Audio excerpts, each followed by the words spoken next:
All right, hello Hellfest 2024. We are back here with the people of Saint Agnes, or as you said yesterday on stage, Saint fucking Agnes. I heard that. Yeah. So we were at your concert yesterday, and before I talk about what I thought of the concert, can you tell us how was the experience for you?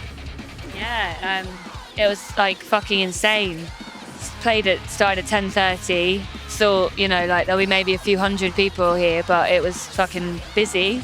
And everyone was so up for it. Like the energy from the crowd at that time in the morning was just like amazing, which I've kind of noticed seems to be what Hellfest is like for everybody. Like the audience are here to have a really good time. So, yeah.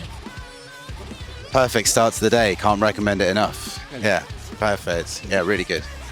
Well, for us, it was a perfect way to start the day. I have to admit, it was perfect. Yeah, and I was actually wondering, like, for you, is it really different the way you prepare when you play so early in the morning?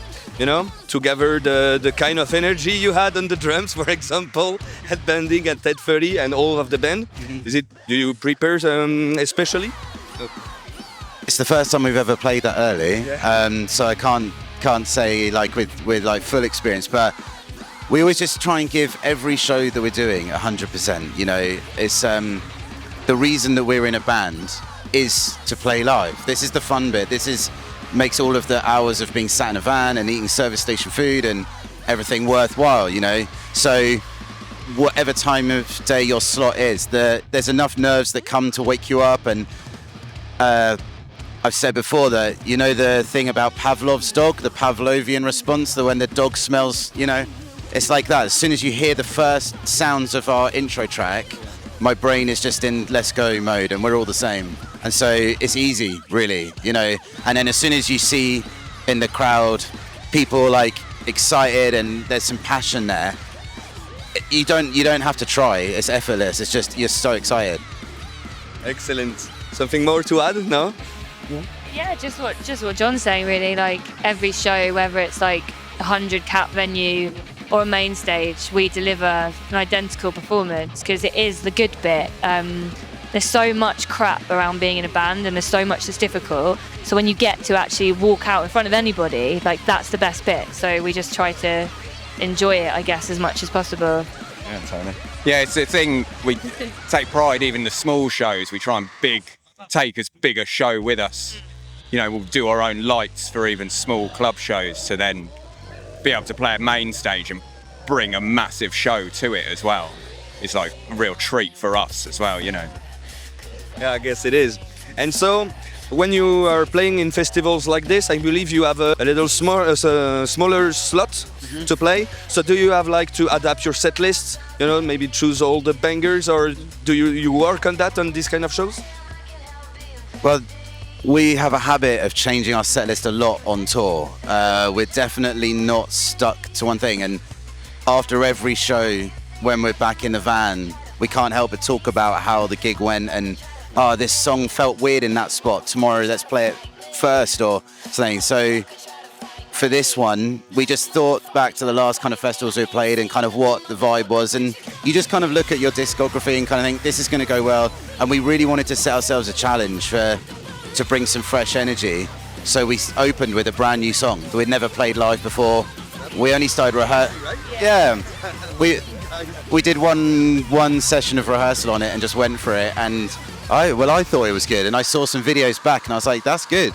To blow our own trumpet, I was happy. I think with doing things like that, because we've played a lot of shows. We play a lot, and it's not the shows get boring, but it's always really good to find new ways to challenge yourself, so you don't just kind of rest on your laurels and take anything for granted and just relax in the performance. So I think we often do stuff like, oh fuck it, we'll just play a new song first on the main stage, like fuck it, let's just do it, because it makes us work harder. And I think when you've been a band for a long time like we have, you need to find things that push you to work harder. Yeah, cool. I was just going to say, rock and roll is supposed to be a bit dangerous, and you, in a world of very well organised events, which is great, you need to bring your own bit of danger And one of the things you can do like that as a band is to do something that puts you outside your comfort zone. I actually have, I like to ask this question to bands, about like, do you still have the little stress before to go on stage? And everybody is agreeing that yes, they have this little stress, which is a positive thing, because they always say, well, if you don't have this positive stress, it just means that you don't give a shit about what you're doing. So I guess, is it the same for you guys? Oh yeah, like absolutely. That's it. Like exactly. If you didn't feel that adrenaline and those nerves, you should probably stop, because as you say, like you don't care anymore how it goes. Yeah, I mean, we all get like super nervous. But you learn to like channel that into putting it out there for the crowd, basically. But yeah, it's a learned thing. But like Kitty says, as soon as that stops, it's kind of, you might as well go to your 9-to-5 day job, because you don't get nervous doing that, do you? It's like, that's the excitement of it, And I think the best shows are when the artist and the audience are sharing the experience together. And I know that when I go and see a band that I love, like so Metallica are playing tonight, and I love Metallica, and before they go on, I will feel like a nervous, sick excitement because I'm going to get to see Metallica. And they're probably going to have, even them at their stage will still have it. So you are already kind of in the same headspace, sharing something, which then means that if you just authentically ride that wave of joy that it's going okay, we're going, and it's like surfing, don't think about it, just ride it, that at that moment you're all together, and just don't break the magic moment, don't think about it too much, just go. And I think that helps the audience and the band create a magical moment. Well, I think I have one last question, maybe. We are preparing a report about the technical aspects of big festivals like this. Mm-hmm. So we're going to interview some stage builders, some managers, to have a little bit of the backstage. Yeah? And for the artists, I'm wondering for you guys, is there like a technical aspect that is really important in the welcoming in a festival? For you, is it like the rider has to be perfect, or the schedules, or the roadies? What is really important for you when you are welcome in a gig?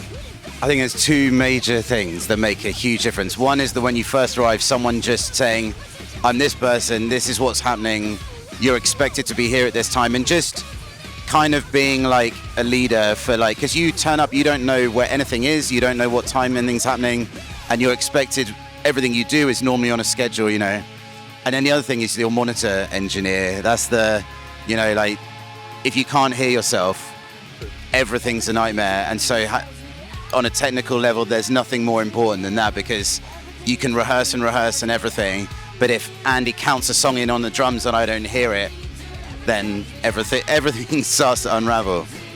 Yeah, I think it's that, for me, it's like when I actually go to set up my gear on stage, it's having, I think a good stage manager is really important, who there's a central person you can go to who will tell you what order things are going to happen, who's who. Because a lot of the time you walk out onto a stage to set up your gear and there are so many people, everyone's running around, everyone's busy, and you're like, fuck, like I don't have the right power I need here, or I don't have this, and you're like, who do I ask? Yeah.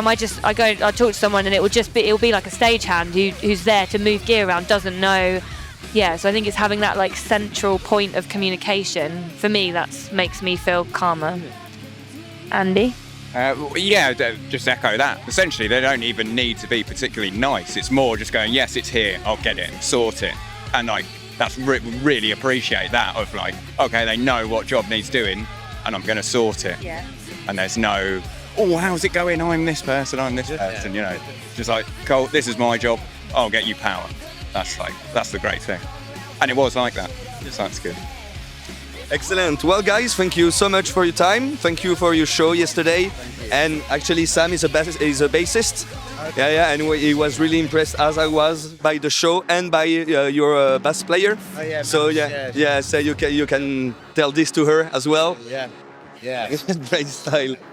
But yeah, thank you guys a lot, and see you in another place, another day. Thanks, man. Thanks. See you guys. Fuck your shit Thank up you. and say, Ciao. fuck your shit up and